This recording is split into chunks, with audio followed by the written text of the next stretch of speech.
Hey everyone, welcome to my kitchen. Bienvenidos a mi cocina. Today I'm bringing you a recipe from Cuba. It's a Cuban marinade used for all types of meat. But before we get started, hit the subscribe button and the notification bell so you won't miss out on any future recipes. Hola mis queridos, les voy a enseñar cómo hacer un rico marinado de Cuba. Se llama Mojo Criollo.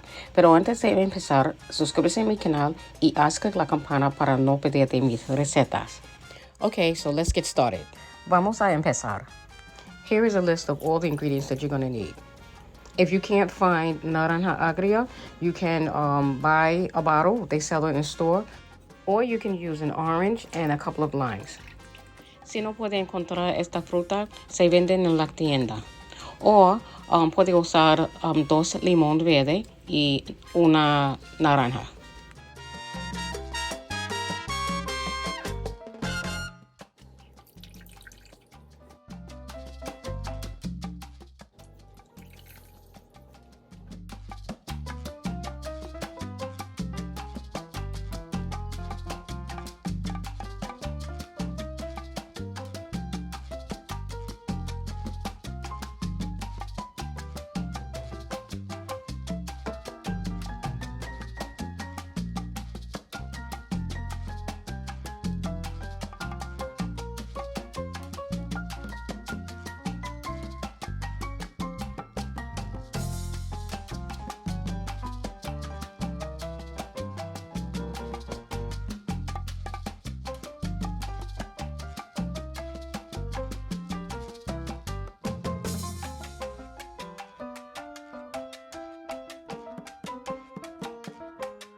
This step right here is optional. I'm adding a 1/4 cup of apple cider vinegar, but you don't have to add it. But it really gives your mojo a really delicious flavor. Vinagre de manzana es optional, pero le da un sabor muy rico. Well, guys, that's all it takes to make a delicious mojo marinade. And you can use it on pork, beef, chicken, fish, or even vegetables. Esto es cómo hacer un rico mojo criollo para marinar pollo, puerco, carne de res, pescado, y verduras.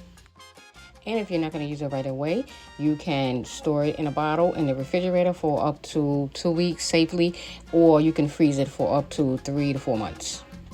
Si no vas a usarlo ahora mismo, puedes guardarlo en una botella por 2 o 3 semanas en la nevera o congelarlo durante 3 o 4 meses. Well, guys, if you like this video, give it a thumbs up. Si te gusta este video, dale un like. Until next time, thanks for watching. Bye-bye. Hasta la próxima. Nos vemos.